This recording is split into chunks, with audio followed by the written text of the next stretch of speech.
నమస్కారం అమ్మా, బాగున్నారా? బాగున్నామండి. అమ్మా, నా పేరు రమేష్. నేను తెలుగుదేశం పార్టీ నుండి వచ్చాను. మన చంద్రబాబు నాయుడు గారి నేతృత్వంలో కూటమి ప్రభుత్వం ఏడాది పూర్తి చేసుకున్న సందర్భంగా ఎలాంటి అభివృద్ధి సంక్షేమం అమలు చేసిందో మీకు చెప్పడానికి వచ్చాను. గత ప్రభుత్వం చేసిన గాయాల్ని రూపుమాపుతూ ఆంధ్రప్రదేశ్ను అభివృద్ధి పదంలో నడిపిస్తుంది నారా చంద్రబాబు నాయుడు గారి నాయకత్వంలోని కూటమి ప్రభుత్వం.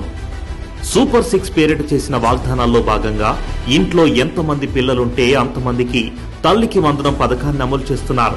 ప్రతి ఇంటికి ఏడాదికి 3 ఉచిత గ్యాస్ సిలిండర్లు అందజేస్తున్నారు.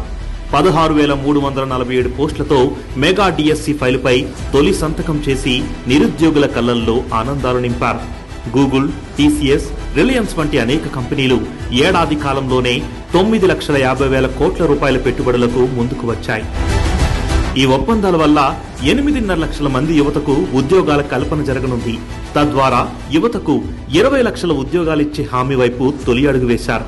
ఆగస్టు 15 నుండి మహిళలకు ఉచిత బస్సు ప్రయాణ సౌకర్యం కల్పించేందుకు సన్నాహాలు చేస్తున్నారు.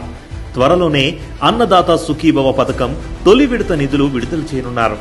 వృద్ధుల కళ్లల్లో వెలుగులు నింపుతూ 3,000 రూపాయల పెన్షన్ను 4,000 చేశారు. రాష్ట్రంలో 65 లక్షల మందికి పైగా లబ్ధిదారులకు ఎన్టీఆర్ భరోసా పెన్షన్లు అందుతున్నాయి. దీనికోసం ఏటా 33,000 కోట్ల రూపాయలు ఖర్చు చేస్తున్నారు. ఆటంకాలను, ఆర్థిక ఇబ్బందులను అధిగమిస్తూ సూపర్ 6లో ఒక్కో హామీని నెరవేరుస్తూనే రాష్ట్ర అభివృద్ధికి పాటుపడుతున్నారు చంద్రబాబు నాయుడు గారు. కూటమి సమన్వయంతో ఒక్కో ఇటుకను పేర్చుతూ రాష్ట్రాన్ని నిలబెడుతున్నారు. నారా చంద్రబాబు నాయుడు గారి సుపరిపాలనలో రాష్ట్రం తొలి అడుగు వేసింది. విధ్వంసం నుండి కోలుకొని వికాసం వైపు ప్రయాణిస్తుంది. ఇది మీరెన్నుకున్న ప్రభుత్వం అమ్మా. అందుకే ఎంతో బాధ్యతగా ఇవన్నీ మీకు చెబుతున్నాం. ఈ ఏడాది కాలంలో మన చంద్రబాబు నాయుడు గారు ఎన్నో పథకాలు ప్రవేశపెట్టారు. దేశంలోనే తొలిసారిగా వాట్సాప్ గవర్నెన్స్ ను మన ప్రభుత్వం అందుబాటులోకి తీసుకొచ్చింది.